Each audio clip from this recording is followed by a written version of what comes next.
This is one of the most harrowing survival stories I've ever heard of. This is the story of a young man who woke up in the middle of the night to use the bathroom and instead found himself lost in a dark forest with only a lighter and no memory of how he got there. It all started when William woke up in the middle of the night to go to the bathroom.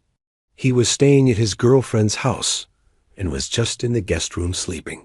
When he went to the bathroom, he noticed that the toilet was outside on the deck, so he walked out the sliding door to go use it. But this is where everything goes black. The next thing William remembers is waking up lying on the cold, hard ground with nothing but a lighter in his pocket and no idea where he was. He looked around and realized he was in the middle of an unfamiliar forest. It was pitch black outside, and he could hear bugs buzzing around him. He tried to remember what had happened, but everything after leaving the house was a complete blur. Was he attacked? Did he get kidnapped? What had happened to him? Then he saw the first rays of sunlight peeking through the trees, and when he looked up, he realized it was 6 in the morning. He had no idea how long he'd been lying there, but he knew he needed to get moving if he wanted to be rescued. William was dressed in a pair of shorts and a t-shirt, so he knew he would not last long in the elements if he didn't get out of there soon. But there was a problem. He had absolutely no idea where he was or which direction he needed to walk in to find help. He tried to retrace his steps, but the forest was so thick that he couldn't see more than a few feet in front of him. Every time he thought he might be getting close to the edge of the woods, he would come across another thicket of trees that blocked his way. Just when he thought it couldn't get any worse, he realized something terrifying. He was being stalked by something. At first, he thought it was probably just a wild animal like a bear or a mountain lion. But as the sounds continued, he realized it wasn't any animal he'd ever heard before. Whatever it was definitely following him through the forest. He tried to keep calm, knowing that panicking would only make things worse. William quickened his pace, hoping to get away from whatever was following him. But then he felt something snap under his foot. The sound echoed through the silent woods and made him jump. Whatever was out there, it had heard him too. The stalking grew more brazen. William could hear the creature moving through the underbrush, getting closer and closer. He could feel his heart pounding in his chest, and his breathing grew shallow. Then he started to run. Adrenaline surged through his veins, and he didn't dare look back to see if whatever was following him was gaining on him. As he stumbled through the forest, he could hear the creature getting closer and closer. Then suddenly, right when he thought he might collapse from exhaustion, he saw a break in the trees up ahead. William pushed himself to go faster, hoping that what he saw was a road or a trail or anything that could lead him to help.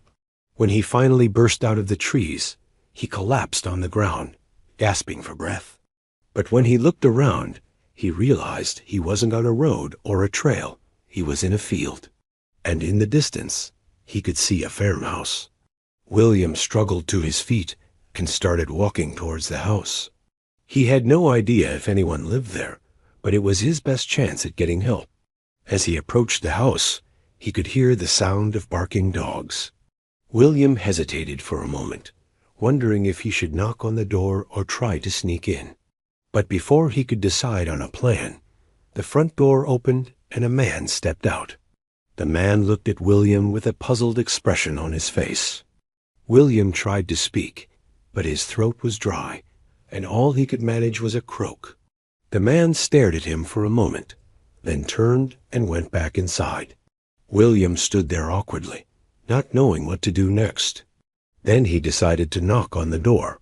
The man opened the door again and looked at William with suspicion. "Where are my manners?" William thought. "I must look like a wild man covered in dirt and leaves."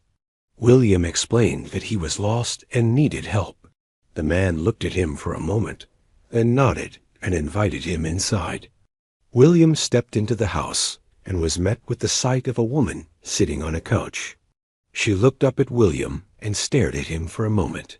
"This can't be good," William thought. He looked back at the man who had opened the door and asked, "Do you know who this is?" The man shook his head and replied, "No, I found him wandering around my property. He seems to be lost." The woman's eyes narrowed, and she fixed them on William. William felt a chill go down his spine, and he knew he was in trouble. The woman stood up and walked over to William, her eyes boring into his. She leaned in close and whispered, "You're not from around here, are you?" William hesitated for a moment and admitted, "No, I'm not. I got lost in the woods last night, and I don't know how to get back."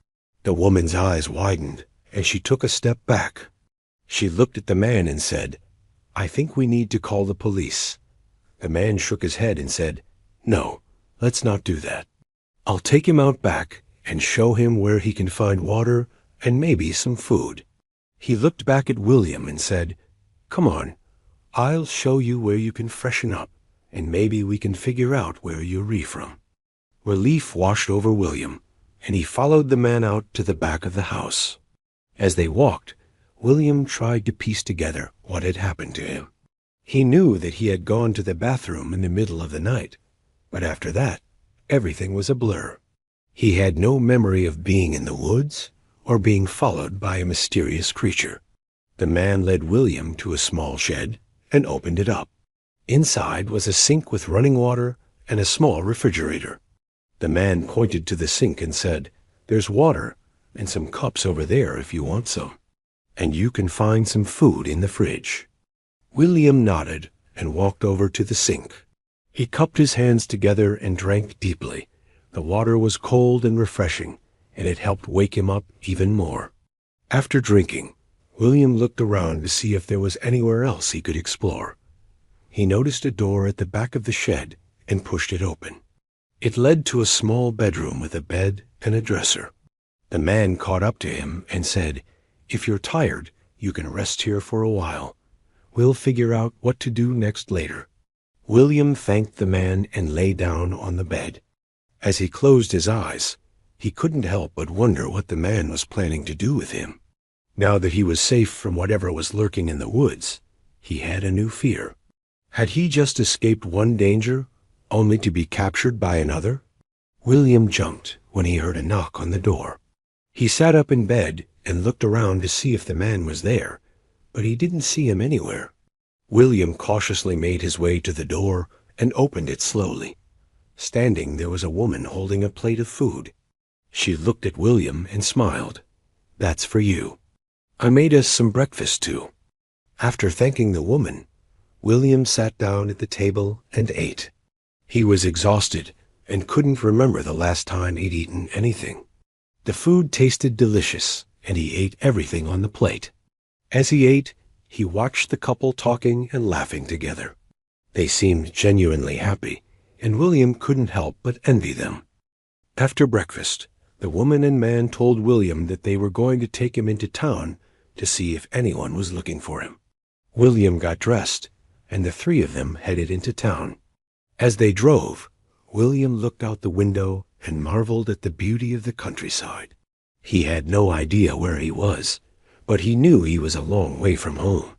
When they arrived in town, the couple dropped William off at a local diner. "Thank you both so much for helping me."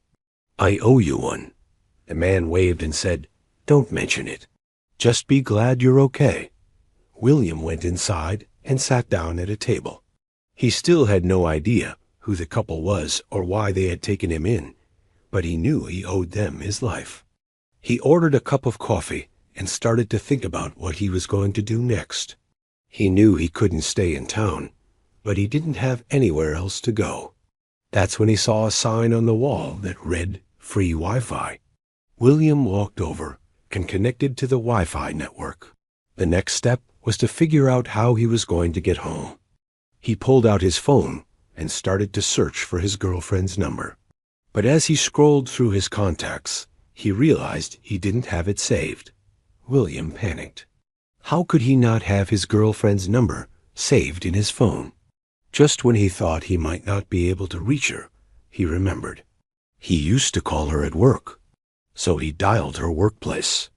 A woman answered the phone and William explained that he was trying to reach his girlfriend.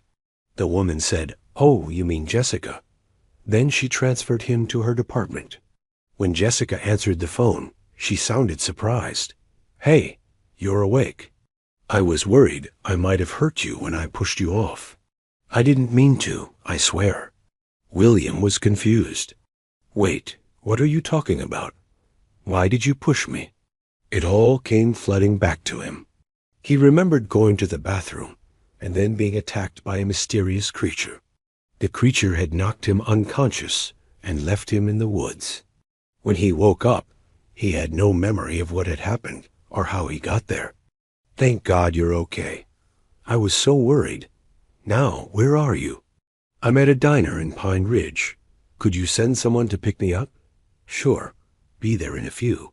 When William hung up the phone, he looked around to see if he could spot the couple that had helped him. He wanted to thank them again and tell them that he was okay, but they were nowhere to be seen. William sighed. Maybe it wasn't meant to be. He pulled out his lighter and looked at it. It was the only thing he had that had belonged to him before the attack. Everything else, including his clothes and his shoes, had been provided by the mysterious couple. As he looked at the lighter, he noticed something strange. There was a small inscription on it that read, "Keep calm and carry a knife." William frowned. He didn't remember putting that there, but he also didn't remember not having it. Had the creature put it there? Just then, a familiar voice said, "Looking for this?" William turned around and saw the man holding his wallet in his hand. William got up and took his wallet from him. He then noticed a woman standing beside the man, and he smiled. "Thank you both so much for saving my life. I don't know what I would have done without you." The man shrugged and said, "It was nothing. We were just in the right place at the right time." The woman smiled and said, "I'm glad you're okay." William looked at the couple and knew that he would never forget them. They had saved his life, and he would be forever grateful to them. As William got into the car with his girlfriend, he looked back at the diner. The couple was nowhere to be seen, but he knew that he would never forget them. They had saved his life, and he would be forever grateful to them. What do you think? Let me know in the comments below. If you enjoyed this video, please hit the like button and subscribe for more true survival stories. Thanks for watching. Stay safe, and I'll see you next time.